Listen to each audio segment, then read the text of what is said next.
aí, galera, estamos aqui em mais um episódio de A História do Rock Santista. A gente vai falar e registrar a galera que passou, que ainda tá e a que vai colar no rolê. E hoje eu vou falar com o meu brother, ídolo de muito tempo, Paulo Marcos. Como é que tá, seu Paulo Marcos?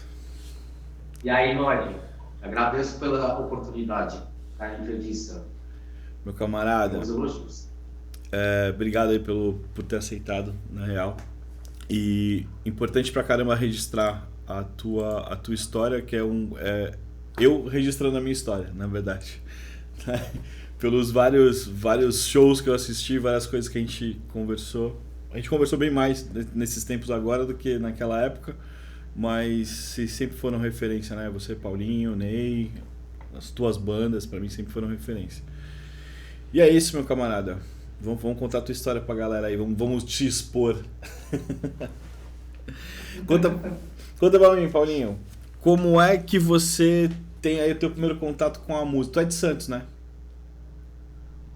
Eu nasci em São Paulo, nasci na Casa Verde e fui bem criança para Santos, né? No evento do falecimento da minha mãe, eu acabei indo para Santos e fui criado pela minha avó. E daí cresci na cidade, você com 2 anos, 3 anos já na cidade, você já é santista, né? E ela me incentivou a música, ela me incentivou com instrumentos de brinquedo, de instrumentos da Hering. E o meu primeiro instrumento foi a escaleta. Ela cantava muito bem, então ela cantava uma música regional e algumas músicas MPB. E eu acabei sempre tendo contato com os discos, né, e com ela ali e constantemente. Então, a poesia, a música, o mar, tudo isso ela me ensinou a gostar e a amar, a ser muito ligado. Por isso que eu também sou ligado aos esportes aquáticos. E as minhas músicas, embora sejam pesadas, elas são poesias. Meu pai era violonista, minha mãe foi musicista, minha avó, que eu estava contando, também musicista, e o meu avô, um violonista. Então, a música é antiga na minha vida, né? Desde o começo. E eles eram muito engraçados, Rod. Eles eram humoristas. Então, eu acho que eu puxei muito disso. Quem me conhece de perto sabe que eu gosto de coisas engraçadas assim. E, enfim, isso teve muito a ver com eles. Eu não os tenho mais. Mas quando eu lembro deles, eu tenho vontade de rir. E a minha mãe, ela observava que, ela percebia que eu gostava muito de rock. Eu gostava mesmo. E às vezes, só pegava um canal em casa, aquelas televisões pequenininhas, imagina, né? Eu tenho 46 anos. Enfim, essa pegava um único canal e eu estava vendo um programa de clipe, eu falava, mãe, eu gosto daquele tipo de música. Então tava eu acredito, né, que era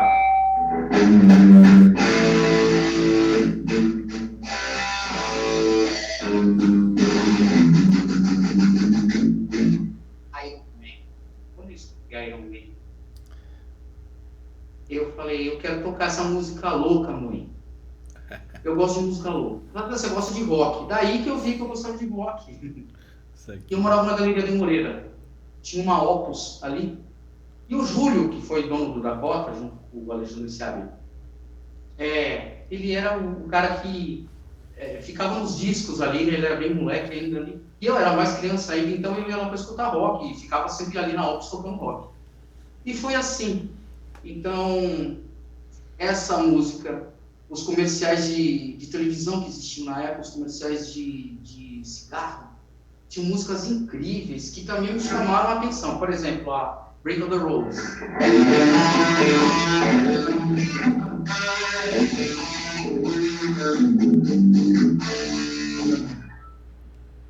Essa música do Peter Frampton, ela mexe comigo realmente até hoje. Eu escuto como se ela fosse inédita sempre. Engraçado. Irado. E eu falava, mãe, quando eu já estava maior, eu vou tocar essa música um dia. Da escaleta eu fui para o acordeon. Do acordeon Eu acabei, no meu primeiro trabalho com uma guitarra, eu tinha 16 anos, 17. Tu trampava com o quê nessa época? Então, eu tinha terminado um curso de datilografia e tinha tido ótimas notas em computação. Estava começando processamento de dados e hardware. Então, eu fiz a montagem na época de placa, com slot, isso e aquilo. Então, eu comecei do zero. E a informática. Enfim, eu acabei virando instrutor e trabalhando com isso. E no meu primeiro trabalho, um aluno na época, eu era instrutor prático, então eu ficava sextas-feiras dando aulas práticas para quem queria treinar, né? E daí esse aluno um dia chegou com uma guitarra, eu falei, mano, posso ter essa guitarra? Ele mostrou, pô, tô vendendo. Ele tinha uma banda cover, esqueci o nome, mas ele tocava cover de Megadeth, inclusive na época, o Fabrício. E eu comprei a primeira guitarra dele aos 17 anos de idade. Aprendi a tocar com o Henrique Loureiro, e minha primeira banda foi o Rock Soldiers. Henrique Loureiro, Francisco Freire, Flávio Frias e eu, Paulo Marcos. A gente teve nós somos amigos de infância, somos amigos até hoje, e essa é uma característica da nossa cidade, né, de Santos. As pessoas se conhecem de criança ou da adolescência ali, né, e acabam ficando sempre amigos ali, então isso é muito legal na nossa região. E acabam montando uma cena. Deixa eu te fazer uma pergunta, enfim, rapidinho, só para eu pegar esse gancho que você falou. Você falou que você montou ali a banda já com os amigos, mas você costumava frequentar shows ou ensaios de outras bandas antes de você formar a tua primeira banda? Então, a gente era criança e a gente ficava escutando as músicas. Então a gente escutava Bon Jovi, escutava Van Halen, escutava Zeppelin, várias bandas, eu não estou lembrando agora, Iron Maiden, enfim. E já falava que a gente ia ter uma banda, então com aqueles instrumentos de brinquedo a gente já tinha começado. Então quando começou realmente, quando a gente já comprou os instrumentos, daí acho que a primeira banda mesmo tomou consistência ali. Então, mas o projeto era desde criança já, porque todo mundo gostava de rock, né? Mas não tinha uma referência visual de, por exemplo, puta, meu amigo tem uma banda e eu vi. Não era isso. Era já a banda gravada. Muito boa pergunta. Tinha, assim, o Partido Verde. A gente, a casa de um dos nossos amigos, o Flávio Frias e do Ricardo Ambrosio, eram pessoas que a gente se reunia lá, sempre. E ali era do lado, a gente tinha que passar pela casa do Paulinho Ferramenta, na Marechal Deodoro. E ele era o baterista do Inocência, então a gente ficava escutando o Inocência de longe, aqueles...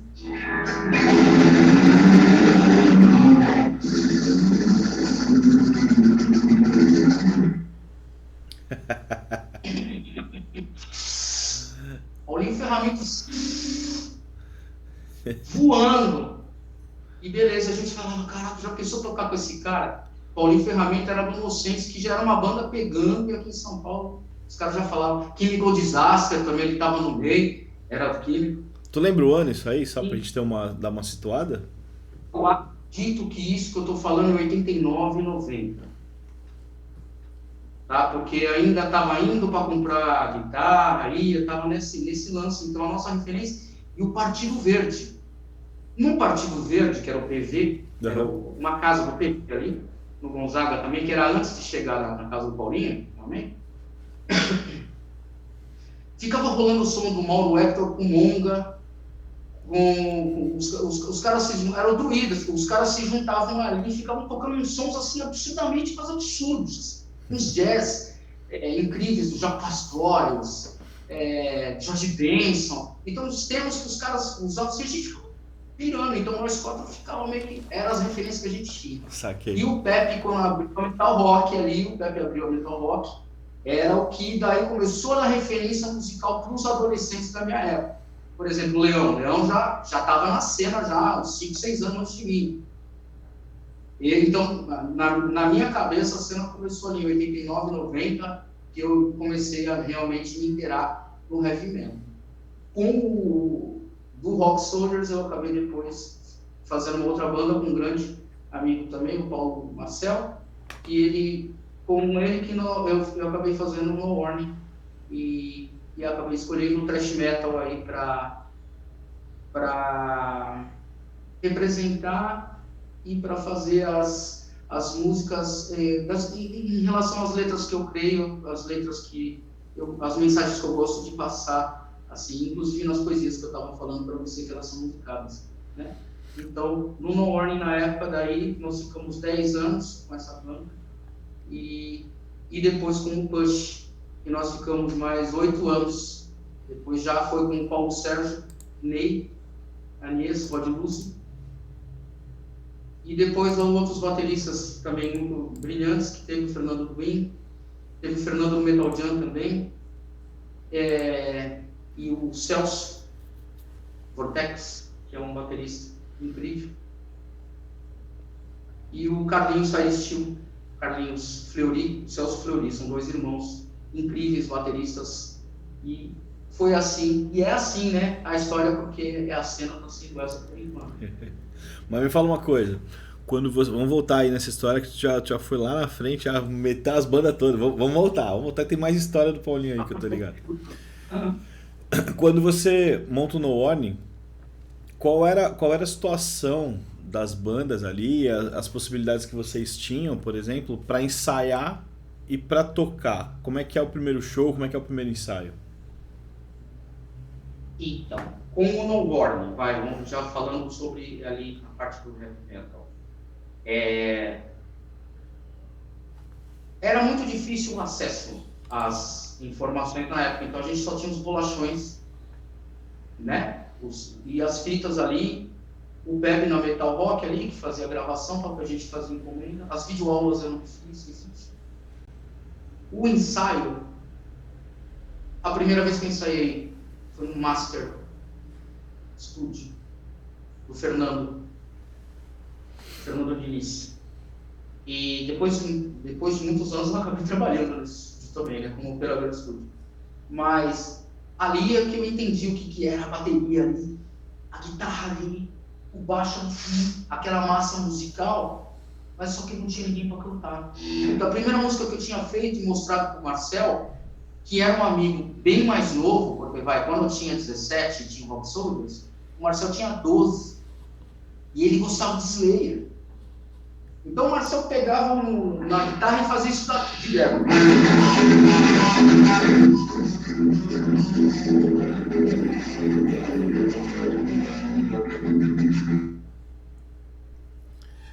Slayer. Caraca, moleque, pesadão, né? Daí eu tinha um amigo aí, o Thiago Cook, era do Morticídio. Então a cena, você perguntou, né, qual que era? Quando eu comecei, tinha uma faixa gigante na frente do Hotel Atlântico, em frente à praia, dizendo show com Morticídio no trem das 11. O Morticídio era uma banda que para mim acabou sendo referência, eles são muito pesados, mas acabou sendo referência do que fazer. Porque assim, eles já tinham subido num caminhão e tocado assim, uma música muito pesada, o Morticídio era muito pesado, era tipo Dorsal Atlântica, Crisium. Era pesadão. E eles tinham tocado, Rod, em frente à praia, num caminhão, num trio elétrico. Eles saíram da ponta da praia, foram até São Vicente e voltaram, para fazer propaganda desse show que eles iam fazer. Então foi uma loucura. Todo mundo sabia. A cena, então, era essa, Morticídio. O Caveira, que era do Facção Suicida, era... Facção Suicida, né? Era também um cara que estava ali na cena. Facção Suicida era o Julião, né? O Julião. Oi? Facção Suicida era o Julião, o João, o Ricardinho, né? Não é? Guitarrista. Ah, sim, é verdade. E as bandas, não era facção. Eu tava querendo lembrar, era outro nome. Mas também tinha essa. Então, era o First Resist. O First já tava aí também? Nessa época? O First já tinha história já. O Neto, Edu. Do Paulo Sérgio, que foi no segundo estúdio que eu fui ensaiar, no Canal 2, falaram lá tem uns caras. Daí quando eu cheguei no estúdio.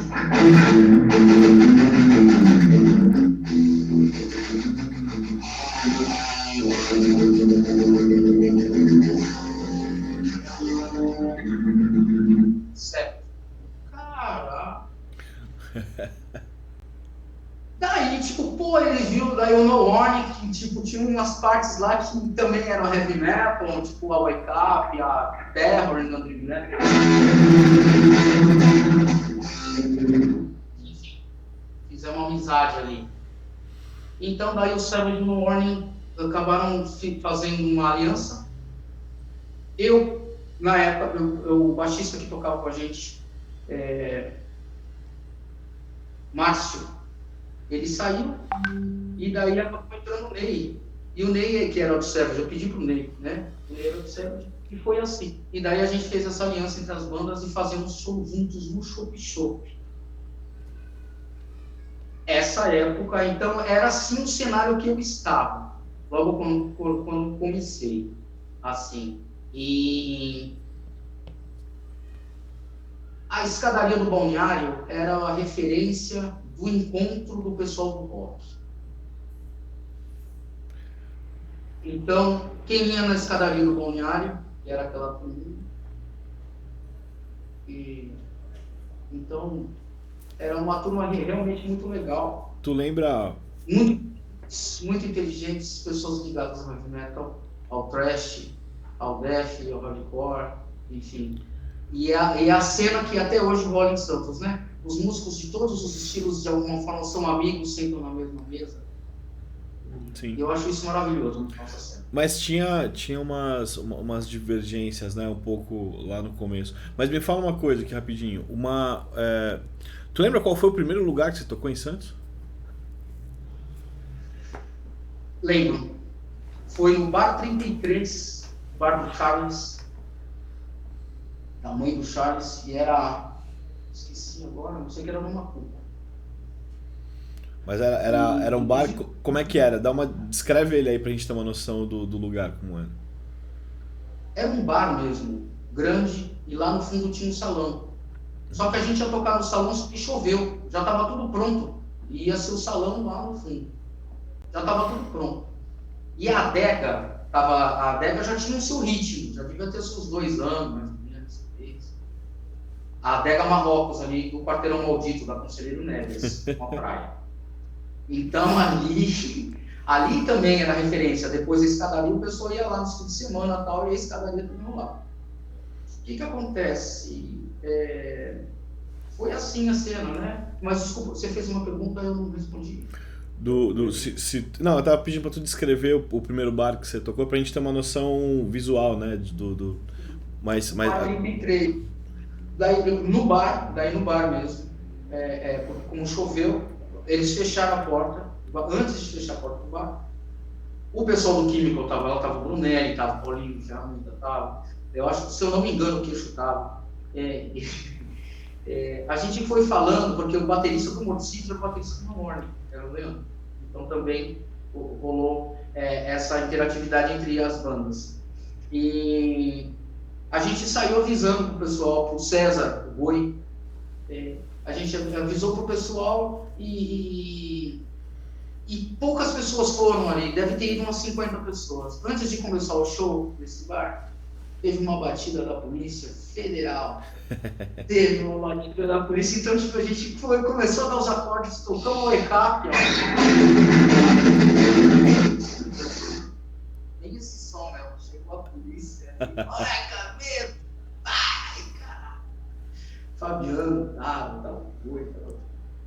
Daí tomou uma geral, mas não teve problema, porque o pai de um deles era policial civil, deu uma carteiradinha ali, falou, não, tá tudo certo, meu filho, meu civil.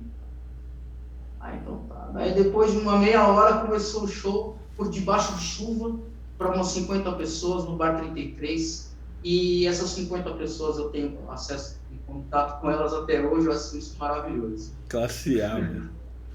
Classe A. E aí, tipo, como vem a história, Paulinho? Porque tu é um cara que já gravou disco, tu é um cara que já foi suspenso por mau comportamento, já fez um monte de coisa. Já fui expulso por mau comportamento, já fui, já. Mas, mas, mas na crescente, qual é a sequência da história? É, o No Warning, depois você vai pra. Se bem que o No Warning não acabou, né? Você tava com as duas. Tava no No Warning. Ou É, uma hora ele só dormir. Ele dorme. Ele dorme depois acorda. Ele não acaba. mas eu digo, mas você tava em paralelo o Push e o No Warning ou eu tô fazendo confusão? Não, não. O No Warning era. O No Warning era uma banda, o Savage era outra. Daí O o Ney Savage. tocava nas duas bandas e ele linkou. Um dia ele pegou, o Ney mostrou essa música.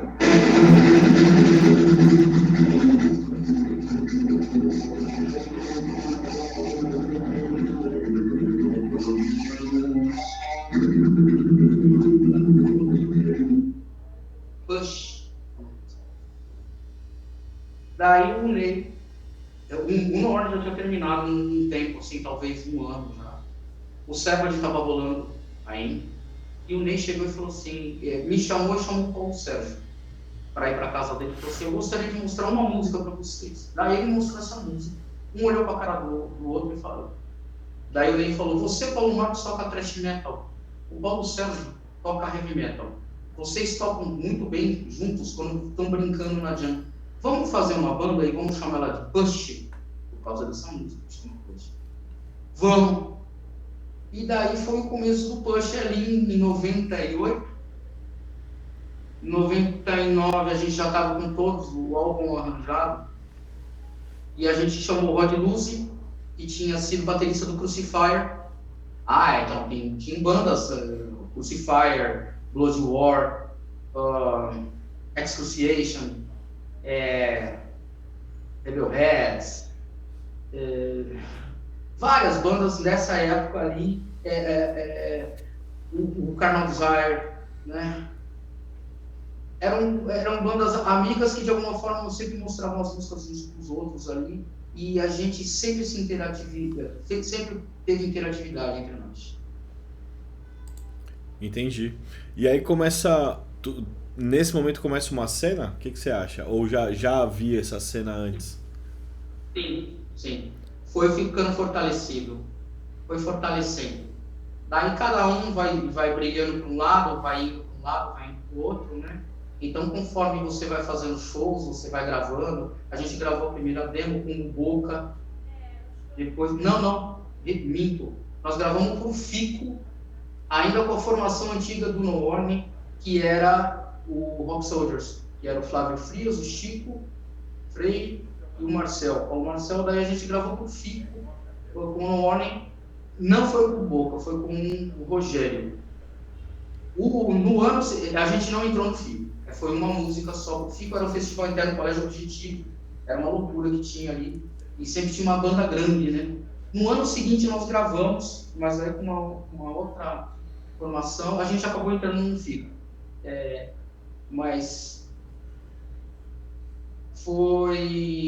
a gravação foi com o Boca e foi maravilhosa. Então foram as primeiras gravações. Desculpa, você fez uma pergunta e me perdi. Com relação à cena, por exemplo, como é que era naquele momento tocar em Santos, né? Como é que era ter banda? Mas assim, no teu ponto de vista, como é que você enxergava? A gente sabe, né? Por ser músico, a gente sabe que a gente depende da boa vontade de um monte de gente para acontecer qualquer coisa. Né? A gente não consegue fazer só pela nossa vontade, não dá. Primeiro que a gente já casa com pelo menos mais 2 feiosos para poder fazer a banda, senão não sai o som. Né? Já começa difícil. Já começa difícil, cara, com um casamento de 2. Mas aí assim, no teu ponto de vista, cara, como é que essa cena era? Como é que ela funcionava no momento que o No Warning começou a realmente a tocar e a mostrar o som pra galera? Como é que funcionava? As bandas, público, como é que era? Em Santos, o lugar mais, entre aspas, não é fácil, mas é o que abria as portas com mais facilidade, era o Teatro Municipal. Na concha acústica é quase impossível tocar, porque sempre teve esses problemas que atualmente continuam os mesmos problemas. A concha acústica não faz. Lá tinha um bar que chamava Trem das 11, na divisa da praia de São Vicente com São Salino e Pararé.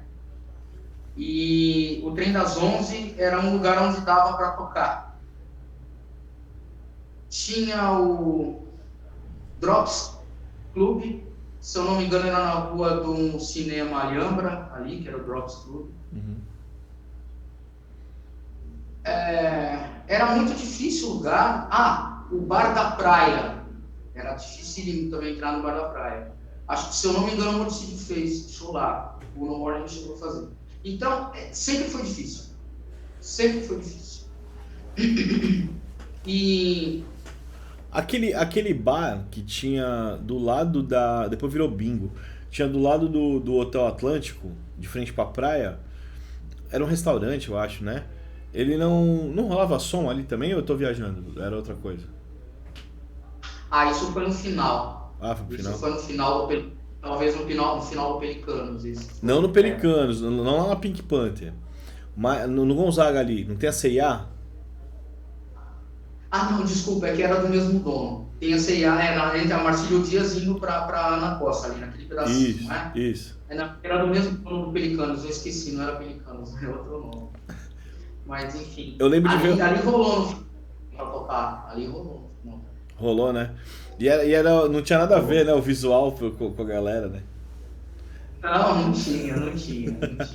E o Last Joker, que depois o Rodrigo BV, há pouco tempo, né? O Rodrigo BV colocou de novo ali o material junto com o Christopher, né? E eles acabaram dando um retorno bem bacana.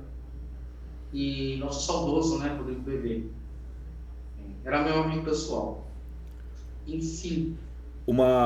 A cena é muito legal. Oi, pois não? Não, manda bala. O Last Joker era também a banda de hard rock que dominava assim, a cena. Tinha o Trample também, era uma outra banda muito conhecida. E eles ficaram mais conhecidos porque eles eram daqui de São Paulo. Eles tocavam muito em Santos. Tinha 2 caras de Santos, 2 de São Paulo. Então a cena era essa, Rod. E pelo fora de Santos era mais fácil tocar. Então, em Sorocaba, teve uma outra cidade também, Jabuticabal. Tinha lugares que a cena era muito forte, Ribeirão Preto. E as pessoas falavam muito de Belo Horizonte na época, mas aí já é outro estado, então era um pouco difícil. Eu me lembro quando o Chemical Disaster foi tocar na Argentina. Eles chegaram lá e quase aconteceu que nem o Metallica. Começaram a balançar o ombro no ônibus, né? E foi assim, né? Tipo, o Cliff Burton, né? O baixista do Metallica acabou indo embora antes do combinado. Cara, aconteceu praticamente que isso com os caras. Eles chegaram na Argentina, chegaram aquele ídolo já, o Chemical Disaster. Irado. Histórias do rock. Mas uma das coisas que é uma curiosidade que eu sempre tive, assim, né? Desde cedo, eu passei por várias fases de como mostrar a banda para as pessoas, as minhas bandas, né? Sempre foi uma luta grande, assim, eu consegui contato com bastante gente relevante, mas nunca estava no momento certo da banda. Isso aconteceu muito comigo. E eu acho que não só comigo, né, Paulinho? Aconteceu com uma galera. E como é que era o contato de uma banda com outra? E mais ainda, como é que fazia para mostrar o som, por exemplo, para uma gravadora? Você tocando metal, né, em Santos, você tinha que mostrar para a gravadora gringa. Não tinha gravadora brasileira que gravava metal e queria a banda de metal, né? Como é que era esse relacionamento, essa parte logística de exposição? Ali estamos falando dos anos 90, né? Meio pro final dos anos 90, isso, né? Sim. Vamos fazer de novo. São 2 perguntas em uma, né? Como é a relação com a... E como que foi as ações para poder gravar, seria isso? Porque assim, o que se tornava relevante, a minha pergunta acho que é um pouco mais complexa, na verdade. As pessoas, para se interessarem pela tua banda, a tua banda tem que ter um diferencial, tem que ter uma relevância de alguma maneira. Hoje em dia a gente sabe que é like de Facebook, YouTube e garantir público, né? Mas naquela época não tinha nada disso, né? A gente mandava carta para os outros, a gente mandava demo era pelo som, né? É. Mas como é que na tua vivência mesmo, na real, como é que vocês trabalhavam isso? Qual era o foco de vocês pra tornar a banda relevante? Como é que funcionava? Eu tô querendo entender o mecanismo mesmo, saca? Você tinha que fazer parte de um negócio que chamava-se fanzine. O fanzine foi muito importante, não sei nem por que não continuou. É como se fosse a lista telefônica dos músicos. Então era maravilhoso você fazer parte do fanzine, por quê? Porque tinha músicos de todas as categorias ali, e de alguma forma as cartas, o que é equivalente ao e-mail de hoje, as cartas com flyer das bandas eram enviadas. Então, por exemplo, eu me lembro que o Norne recebeu muita carta. O Leandro ele já fazia o Morticídio, então a gente só pegou a remada do Morticídio. O Morticídio já tinha alguns anos já, nós pegamos toda a remada dos caras, que já tinham mais experiência que a gente. Enfim, mandavam fita demo, a gente pedia, por exemplo, oi, aí, tu tem uma fita demo? Ah, tem, então, lá na capa, eu tô mandando a fita demo do Dorsal Atlântica, e no final lá tem uma música nossa, não sei o que, tal. Aí um cara, vamos fazer de conta, lá de Jabuticabal, mandava de uma banda dele, eu tô com essa daqui e tal, mandava uns flyers de uma banda de amigos, e era assim que a gente fazia. O acesso, como eu te falei, era muito difícil ao material, né? Então a relação que as bandas tinham era um pouco mais existia assim, as que eram rebeldes, por exemplo, vamos dizer que quando o movimento grunge surgiu, você sabe que existem coisas boas e existem coisas ruins em todos os lugares, né? Inclusive na música, né? Em uma empresa, em qualquer lugar. Bom, o pessoal quebrava vidro no meio da rua, jogava garrafa, tal, então começaram a ter algumas adversidades ali que separaram o movimento grunge e o pessoal que era grunge, mas o desbloqueio da antiga. Então isso daí rolou. Então isso começou a fazer parte da cena também. E muito peculiar, né? Agora, a relação que existia entre as bandas era de um agradecer o outro, um citar o outro ali no final, principalmente nas demos, né? Gostaria de agradecer, eu me lembro, tinha demo do Carnal Desire agradecendo no Warning, demo do Warning agradecendo no Carnal Desire, demo do Savage agradecendo no Warning, demo do Morticídio agradecendo no Savage. Então eram coisas que nem você, que nem aconteceu também no rock nacional, né? Que era uma banda gravando uma música um do outro, né? Você vê que Paralamas gravava a música do Kid Abelha, que gravava uma música que era do Heróis da Resistência. Então era aquela doideira que também existia. E tocar uma música, uns tocavam algumas músicas uns dos outros, então isso era muito interessante e ainda. E acabava Mas acabava levando a curiosidade pra quem tava ouvindo aquele som. Pô, que banda é essa que ele tá falando, né? Sim, só que assim, eu vou te falar uma coisa, eu acho que, como você perguntou o que era relevante, existe uma determinada época que tocar bem fazia muita diferença, e você viu isso daí nos anos 70. Por exemplo, Led Zeppelin, você vê de Purple. Então você vê que o diferencial aí era você fazer uma música com um determinado clima, né? Eu acho que tem que ter clima, tem que ter cabeça por membros, né? Acho que faz parte. E um álbum também. Então eu acho que você tem a ideia e não simplesmente vou fazer uma banda, então hoje eu vou fazer uma música. Não, aí vou fazer outra música.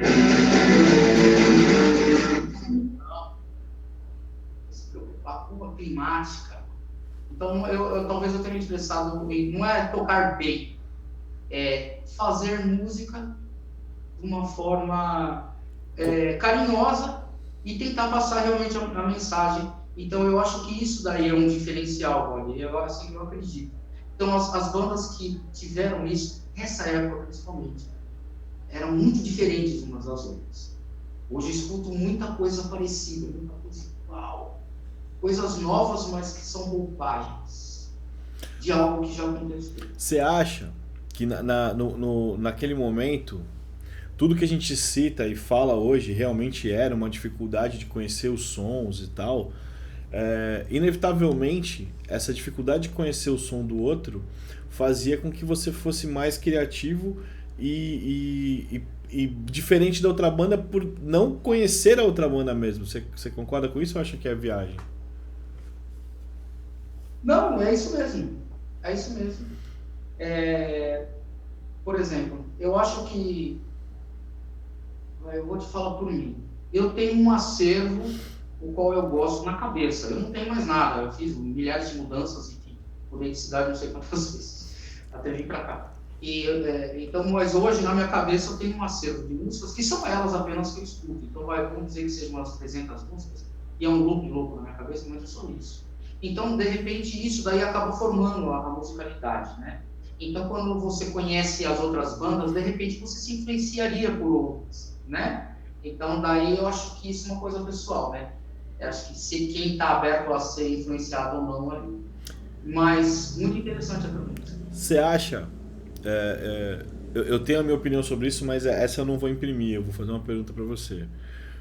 A contribuição que o Charlie Brown, que inegavelmente foi a maior banda de rock and roll que a gente já exportou e talvez que o Brasil já tenha tido, né? Eu tô falando de mainstream, né? Eu tô falando os caras que foram lá e viveram o sonho como todos nós queríamos, desde que pegamos um instrumento na mão ou entramos no estúdio. Não tem como qualquer pessoa de qualquer estilo dizer que isso é uma mentira, porque se você pegou um instrumento, todo músico quer palco, aplauso e grana. A gente quer isso, né? A gente quer viver o sonho, então, né? Se você é músico e não quis viver o sonho, você tem alguma coisa errada no teu cérebro aí, tá ligado? Exatamente. Mas essa é a pegada. Então, né? Você acha que eles tiveram uma influência... Eu tô falando com relação à cena, tá? De pasteurização do som, talvez inconsciente, claro, né? Eles nunca deve ter sido um objetivo da banda. Mas você lembra que isso aconteceu, claro, né? Que quando eles saíram, todas as bandas, inclusive galera do metal, galera do hardcore, do punk, todo mundo tava fazendo um som que parecia... Eu me incluo nisso. Todo mundo tava fazendo um som parecido com o som deles. Você lembra disso? E você acha que essa influência ela foi positiva ou negativa na questão de construção? Porque são excelentes músicos, né? Todos eles, né? Sim. Em relação à construção, vamos lá. Tanto o Thiago Castanho quanto o Marcão, eles são músicos brilhantes e tem bastante diferença musical entre eles, embora toquem na banda, você vê que um é mais melódico, o outro é um pouco menos, o outro é um pouco mais agressivo, um é um pouco mais preciso, então, enfim. A contribuição deles foi muito importante em relação à construção, sim. Eles puxaram um estilo. Eu vou agora para a telenovela, só para dar uma... Não sou um grande, hoje, acompanhador de novela mesmo, mas é como se eles fossem a referência de uma Avenida Brasil, que foi uma nova roupagem de novela, né? Em relação às outras. Então, o Charlie Brown, eles tiveram um diferencial. Eles tocavam música muito pesada no show. No começo, eles faziam cover do Megadeth, faziam cover de Metallica, faziam cover do Give the Way Now, esqueci o nome. O Red Hot. Red Hot. Enfim, eles eram bem pesados nesse começo. Depois foi para a área mais pop. É óbvio que o empresário deve ter, né? Todo empresário sempre vai colocar o dedo ali, né? Todo produtor, né? Vai colocar o dedo, e eles seguiram um caminho bem pop.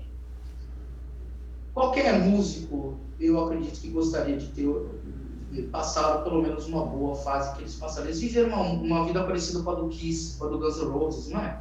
Você vive em hotel hoje, você ir para Portugal, você ir para o Sul, você ir para o Nordeste, depois você vai para não sei que país, para o outro, foi para o Rock in Rio de Portugal. Então, os caras brilharam. A construção deles foi, sim, muito importante. Hoje em dia, o estilo meio que caiu em desuso. Muita gente ainda que tem influência vai entrar com isso, mas caiu em desuso. eu vejo que, por exemplo, não só o Charlie Brown puxou uma tendência, mas o Linkin Park. Você lembra da época do Linkin Park? Quando saiu, né? Todo mundo, de alguma forma, com as mesmas, né, com aquele...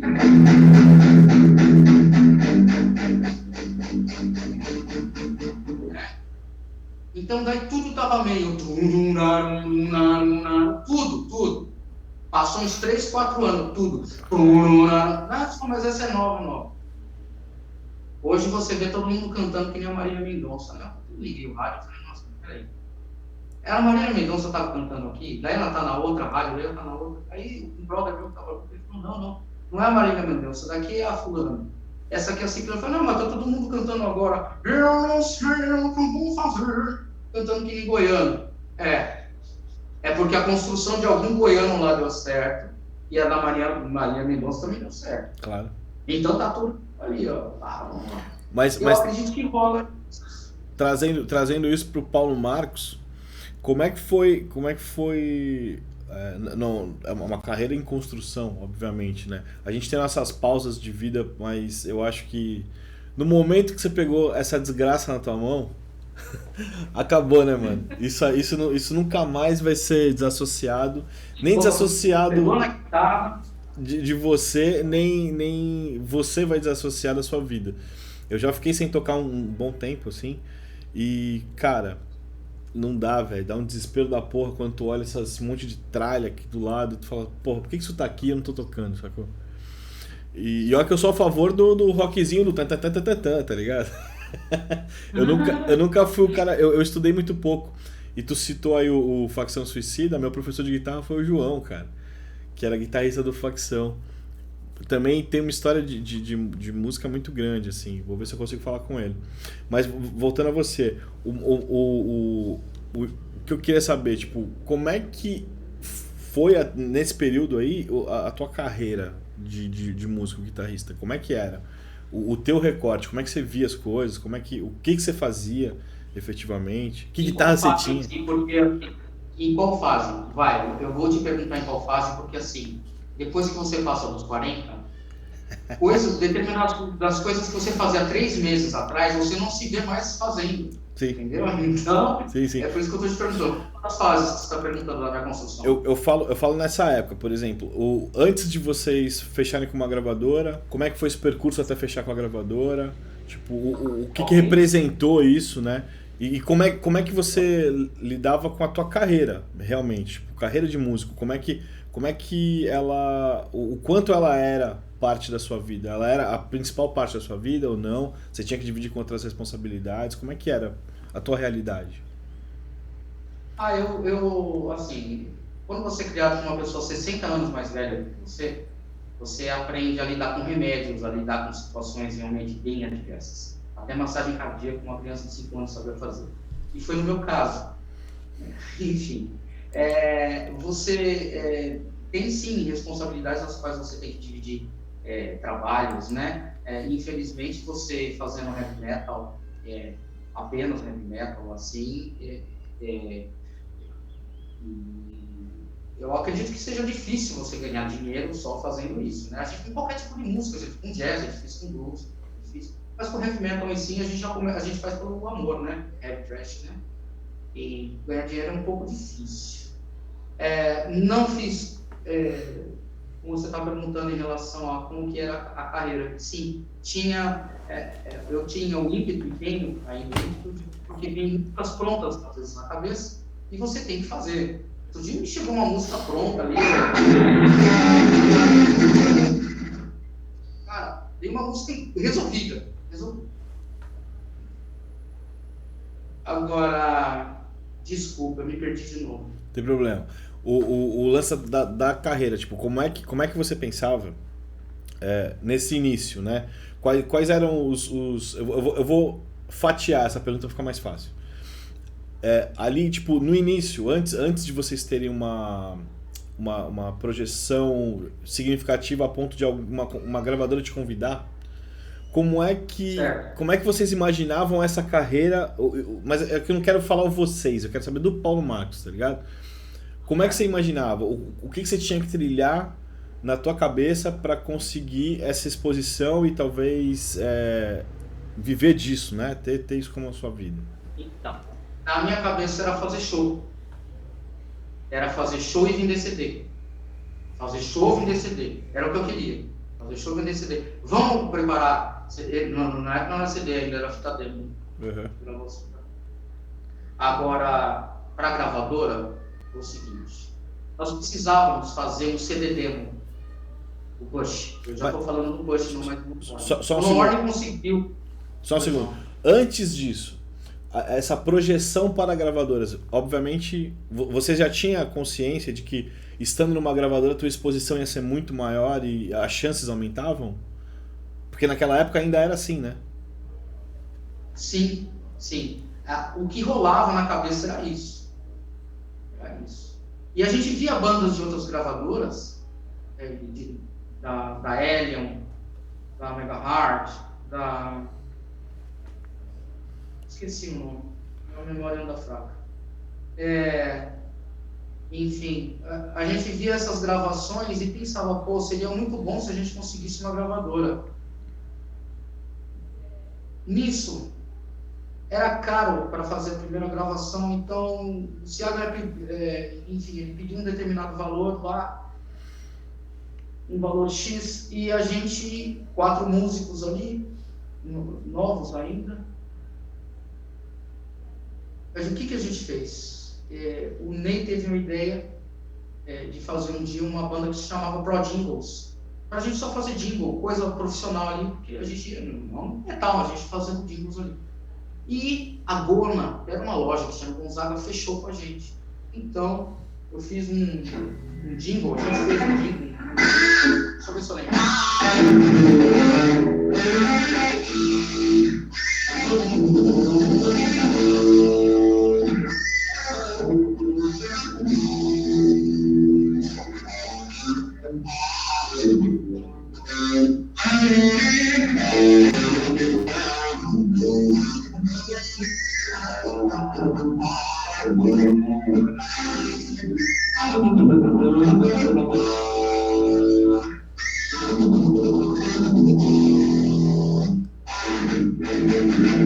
Desculpas paletadas erradas aqui, faz tanto tempo que não tocava esse jingle.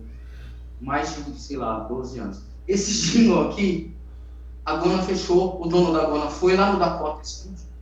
Cara, vocês estão parecendo Van Halen, que legal! Porque lá tinha aquele amplificador que eu acho que tá contigo, não tem certeza, aquele Fender maravilhoso que tinha Horus, que era do Seattle. Eu tava tocando naquele lá, então daí a gente, eu, Paulo César, o Ney, o Rod Lutz. Daí ele fechou, gravou, a gente gravou com o Seaga, e com a grana que a gente ganhou na Gona, a gente já fechou com o Seaga. Aí, Seaga, primeiro CD demo do Push. Desse CD demo, nós fomos para São Paulo e saímos distribuindo, porque o Ney é quem mandava na banda. O Ney sempre mandou na banda, era o nosso patrão. Então, tipo, beleza, Luba, eu sou o Ney de Rua. Então, ó, beleza. Então o Ney pegava o carro, gastava uma grana, vamos lá. Ia para São Paulo e a gente fazia isso daí e distribuía CD. E a Mega Hard do Márcio gostou. Daí nós fizemos o segundo CD. Deixa eu só te falar um negócio. Tu vê um pouco para frente, tá cortando o teu rosto. Aí, foi. Manda aí. Então, e daí foi assim, a gente deu o CD para Mega Hard, o Márcio acabou fechando com a gente. Daí nós gravamos com o Claudinho Muniz. Depois, foi uma pré ali. Aquela gravação ele não gostou, mandou fazer a segunda. Daí na segunda ele gostou, mas serviu como pré-gravação. E na terceira daí a gente fez de novo. Daí nós fizemos, acho que foi com o Seaga. Eu não lembro, a gente gravou tantas vezes agora. Mas enfim, olha. O primeiro disco teve algumas gravações, então. Daí foi o que saiu, nós fizemos um conceitual, o Running to the Top, né?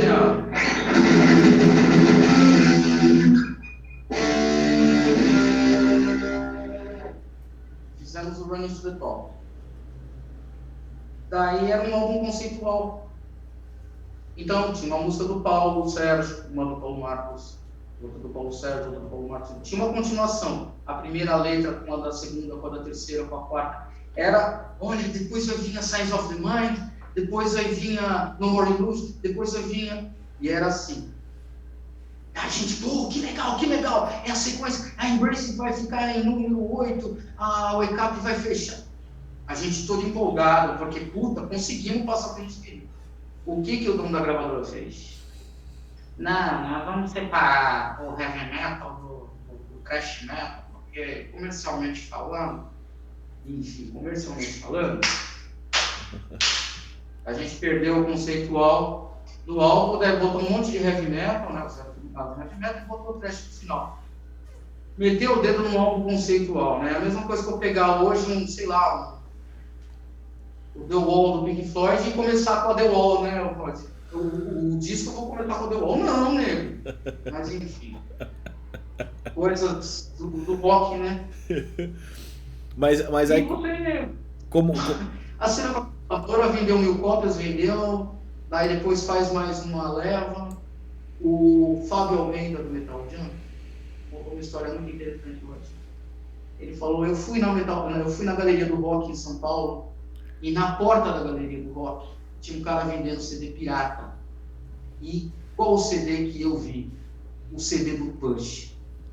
Por quê? Alguém que gostava de rock pegou e deu o CD para um camelô. O camelô queimou, tinha nosso CD em um monte de camelô. Moleque, a gente viu o nosso CD na Americanas.com. E na Americanas do Gonzaga tinha o CD do Push. Ah, né? Pô, eu falava, o que é isso, cara, né? Então foi legal pra caramba. E a gente fazia show e ter CD vendendo na Americanas, pô, era do cara. E apelou, porra, tá ligado? Muito legal. Mas essa... Eu tinha essa filosofia, eu falava muito isso quando eu tava trampando no Dakota ainda. Eu falava, cara, eu queria muito que alguém pirateasse nosso som. Porque, velho, naquela época a gente sabia que dinheiro do disco era da gravadora e dinheiro do show era da banda. Então que se for da gravadora, malandro, põe essa porra pra copiar aí, quero mais é que todo mundo escute. Falem de mim, não é? É isso, mano. Eu tinha um plano disso, cara, de sair falando. Isso é muito louco, Paulinho. Eu tinha vontade de sair metendo lambe-lambe pela cidade, cobrindo os shows que iam rolar, só com o nome da banda. Tá ligado? Foda-se, tipo, só pra cobrir os shows, falar, ouve a minha banda, não ouve essa banda não. Filha da puta, né? Mas eu tinha vontade de fazer isso e aí fazer os discos e dar, tipo, 100 cópias pra cada camelô de Santos. Falava, ó, vende a R$1 essa porra, foda-se, pega aí e só divulga, tá ligado? Eu tinha vontade de fazer isso. Você citou uma parte maravilhosa. Isso daí não tem preço. Nós 4 da banda, não só no No Warning, mas também no Push, nós 4 também falando, era um fato. A gente saía com os cartazes pregando um poste por poste. Então pegava aquele negócio de sorvete com água, farinha e um pouco de cola tenaz, para render pra caraca, né? E pães, poste, pá! Um dia a gente colocou cartaz do Push em todo lugar. Olha só, Ed, é rapidinho essa história. Nós colocamos cartaz do Push. Em cima até de um bar lá que tinha estado escrito caldo de feijão, eu peguei, grudei, caldo de feijão Push. Olha, foi uma loucura. A gente era piadista, 4 caras, né? Gosto de fazer palhaçada. Rod, ia ter cover de Stratovarius, colocamos até as covers que a gente ia fazer. Acho que era o Push com o Metal Jam, mas não sei quem. Chapou de gente na porta. O que aconteceu? Fecharam no dia, fecharam, a higiene pública fechou, o show fechou, porque não podia sair pregando nas lixeiras, no sinal, eu preguei até no sinal. Assim. Sem noção, eu queria zoar mesmo, e zoei a cidade. Fizeram coisas do Push, né? Coisas, enfim. Mas os caras não deixaram rolar o show. Os caras estão em todo lugar da cidade, todos os postos da praia, todos os postos da zona, lá da Zona People, todos os postos. Tava em todo lugar. É isso aí. Mostra as caras, né? Mostra as caras. Se eu não me engano, era o traje a rigor que saía pichando, né, na parede, escrevendo o traje a rigor pela cidade e ninguém sabia que porra que era. Ninguém, ninguém conhecia a banda, né? Hoje em dia é um reaça, fela da puta, o Roger, mas tipo. Assim como a galera, né, também, né? Tipo, falando de reaça, eu não entendo, cara. Eu acho que a maioria da galera não ouviu o rock and roll mesmo, não prestou atenção nas letras, né? Pra conseguir pensar umas coisas aí que puta que pariu. Mas voltando aqui a sua vida, né? Que é o que importa aqui. É que, cara, eu acho que é isso. Se você está assistindo isso há 20 anos, e eu falei que a gente já vai fazer um registro, quando você está conversando com um amigo é foda. Porque não tem como você ser um espectador quietinho aqui. Porque eu tô ouvindo tu falar e tô lembrando de um monte de coisa, tá ligado? Chopp, tipo, de vocês tocando. Porra, é muito difícil ficar quieto aqui. Então, se você. Como você não me pagou porra nenhuma pra eu estar fazendo isso, vá se fuder. Eu vou fazer o que eu quiser nessa porra. Deixa o meu amigo falar e eu vou me metendo. Então é o seguinte. Mas assim, eu quero saber aonde te levou. Tipo, depois que vocês gravaram, tava lá o disco mexido pela gravadora. O que ele projetou? O que ele significou? Ele serviu pro objetivo que vocês tinham pensado? Então, a Mega Hard, ela conseguiu colocar a gente numa projeção bem bacana, assim, em relação à propaganda e à divulgação. A gente estava em todas as revistas, Rock Brigade, Wood Crew e outras. Sempre tinha alguma coisa. Tínhamos poucas fotos, nós. A gente só mostrava mais o álbum, a gente mostrava a cara, quase. E, enfim, teve bastante, muitas revistas assim, teve repercussão, e bandas daqui de São Paulo começaram a ir para Santos. Me lembro quando o Voltão abriu o salão, era ali na Marés, não, esqueci, na rua do fundo do Shopping Miramar, esqueci. O salão? Para Pompeia. Salão, era na frente da igreja de Pompeia, quase. Aqui. Uma quadra antes, né? Era um porão, né? Uma quadra antes ali. Tinha um porãozão, tinha sido uma pizzaria, depois acabou virando um porãozão ali, um salão ali, no Voltão de Norte.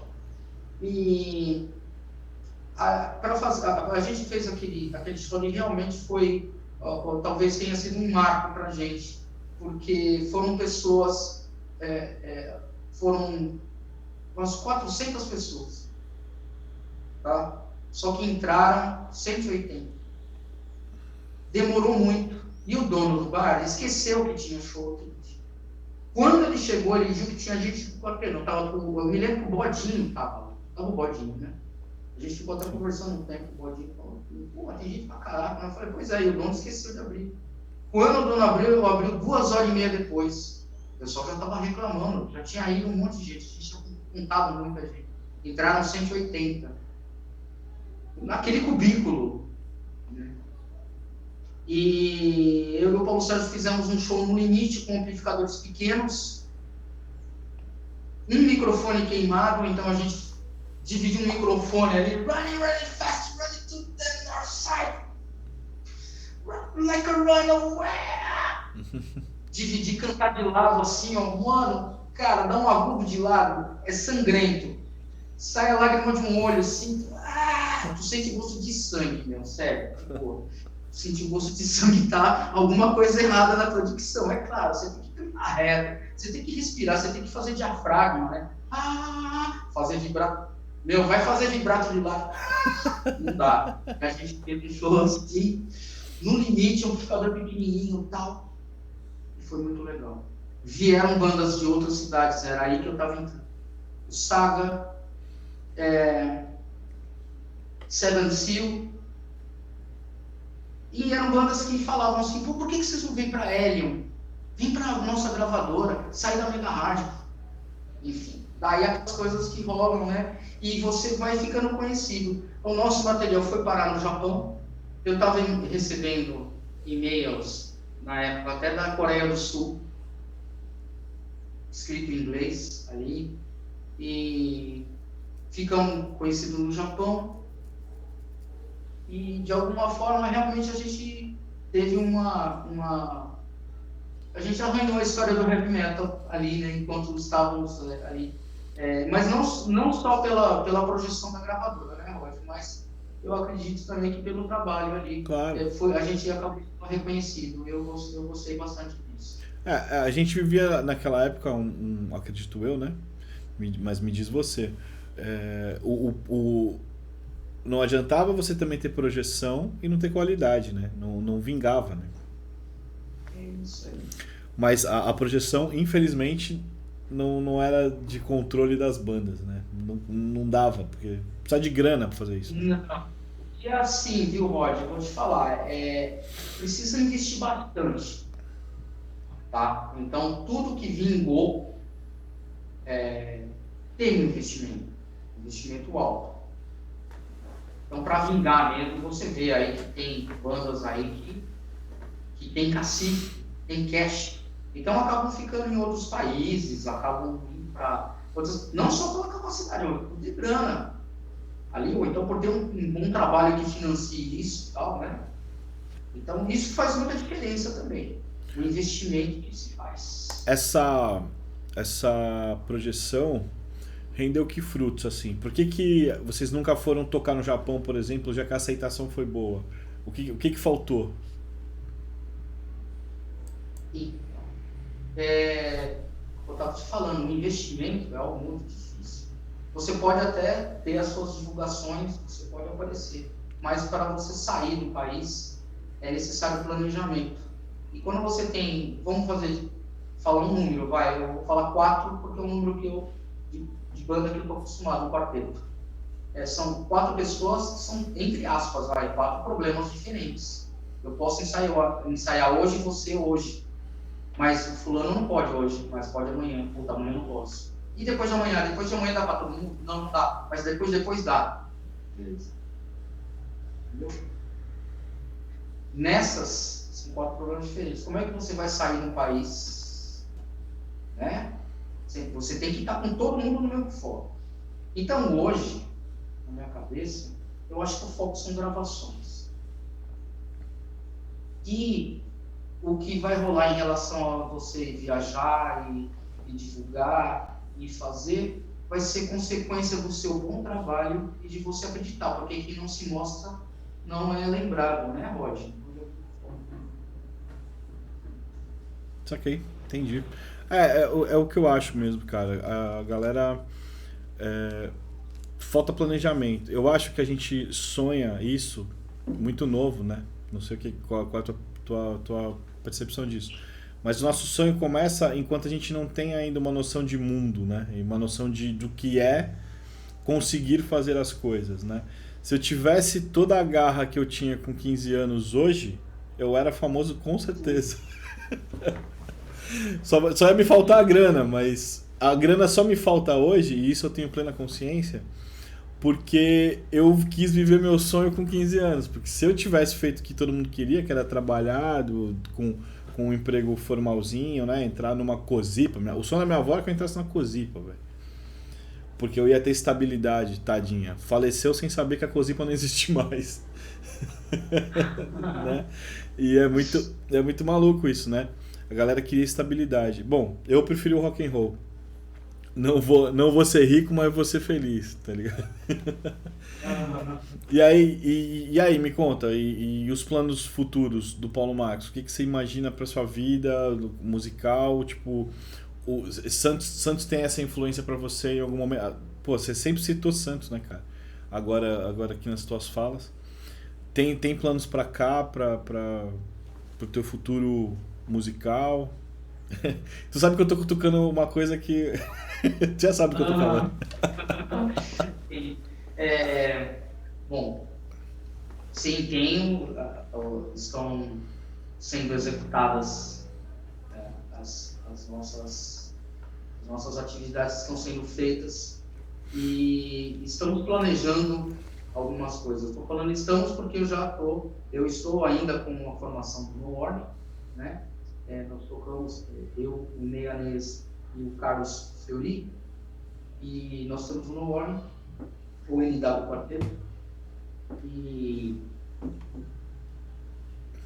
misturamos ali o heavy metal, o thrash, com pegada de jazz, um pouco de pop, um pouco diferente do Push, que era só o heavy metal e o thrash, né? E o retorno do Push também, que está sendo aí, está em ebulição, né? Tá negociando. Então, já está tremendo até ao redor ali, então já está esquentando, né? Demais. Run to the top, ou palavra. Então a gente pode esperar novidades aí com relação a... Sim, o Paulo Sérgio anda também falando bastante nesse retorno aí, então eu acho muito interessante. Embora eu esteja em São Paulo, para mim é um pouco diferente, né? Você ter banda num lugar onde você não está mais morando, então dificulta um pouco. Porém, vai facilitar, porque como eu já estou em São Paulo, quando a gente quiser cair aí todo mundo, né, na estrada, daqui para qualquer lugar já não tem essa. Mais fácil, né? Agora, meus planos são esses. Eu, independente disso, eu sou um músico da igreja a qual eu sou filiado, né? E eu não toco só heavy metal, né? Eu gosto de tocar MPB também, gosto de tocar jazz, gosto de tocar blues. Então, futuramente, eu vou fazer um álbum de músicas próprias. Eu não sei se eu vou fazer com solo, se eu vou fazer com banda. Eu acredito que seja com banda, sim, tá? Mas som próprio e que não é o heavy metal ali, mas o som de música internacional brasileira, vamos dizer assim. Muito louco. Paulinho, a gente está em 1h07 de um papo muito bom. A gente mais ou menos fecha ali 1 hora, mas eu quero saber de você aí, tipo, faltou alguma coisa, a gente fala por enquanto, porque até pra galera saber, esse projeto não é um projeto fechado, nunca será um projeto fechado enquanto eu tocá-lo, né? Espero que o dia que eu não estiver mais aqui alguém toque, continue, porque esse registro é muito importante. A galera tem mania de chamar Santos de celeiro, eu não acho que Santos é um celeiro. Santos é um puta campo de criação de músico, né? Se fosse um celeiro seria pequeno demais porque já floresceu aqui, né, cara? E assim, provavelmente a gente não falou de 1 milhão de coisas. Eu nem tinha essa pretensão de falar, né? Esmiuçar. Bandas aí que não foram citadas, pessoas, né?